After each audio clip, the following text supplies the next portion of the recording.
దక్షుడు శివుడికి పిల్లనిచ్చిన మామ. అలాంటి వ్యక్తి మీదికి వీరభద్రుణ్ణి ఎందుకు పంపాడు, అంత విధ్వంసం ఎందుకు చేశాడు అనేది ఈ వీడియోలో తెలుసుకుందాం. మీరు ఈ వీడియో ఇంతవరకు లైక్ చేయకపోతే లైక్ చేయండి. అలాగే ఛానల్ ఫస్ట్ టైం చూస్తున్నట్లయితే సబ్స్క్రైబ్ చేసుకొని పక్కనే ఉన్న బెల్ ఐకాన్ని ఆన్లో ఉంచుకోండి. నేను ఏ వీడియో అప్లోడ్ చేసినా ఫస్ట్ మీకే నోటిఫికేషన్ వస్తుంది. సో దట్ వీడియోలోకి అయితే వెళ్ళిపోదాం. Welcome back to our channel ఓజీవాల్. This is Ganesh.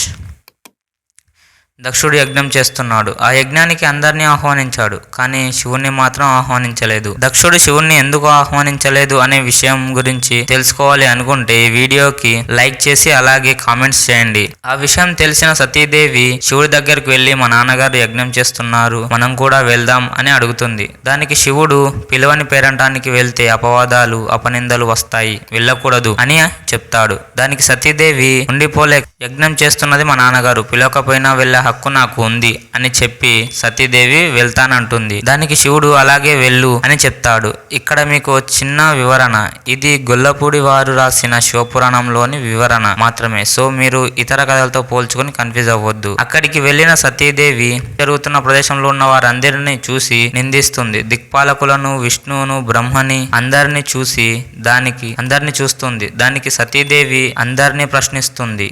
ఈ ముల్లోకాలు పాలిస్తున్న వ్యక్తి ఆ పరమశివుణ్ణి మర్చిపోయారా? యజ్ఞం జరుగుతున్నప్పుడు అతన్ని పిలవాలని తెలీదా మీకు అని ప్రశ్నిస్తుంది. విష్ణువుని కూడా ప్రశ్నిస్తుంది. అన్నయ్య, మీరు ఎలా ఉన్నారు? ఇక్కడ శివుడు లేని యజ్ఞంలో మీరెందుకున్నారు అని అడుగుతుంది. దానికి దక్షుడు కలియజేసుకుని ఎవరిని పిలవాలి? మెడలో పాముల్ని వేసుకుని ఎప్పుడు శ్మశానంలో ఉండే అతగాడినా పిలిచేది అని నానా రకాలుగా హేళన చేస్తాడు. ఆ అపవాదాలు భరించలేని సతీదేవి అగ్నికి ఆహుతి అయిపోతుంది. శివగణాల ద్వారా ఆ విషయం తెలుసుకున్న శివుడు ఆవేశంతో ఊగిపోతాడు. తన శిగలోంచి ఊడిపడ్డ వీరభద్రుణ్ణి దక్షుని యజ్ఞం ధ్వంసం చేయమని చెప్పి పంపిస్తాడు. యజ్ఞం జరుగుతున్న స్థలానికి వెళ్తాడు.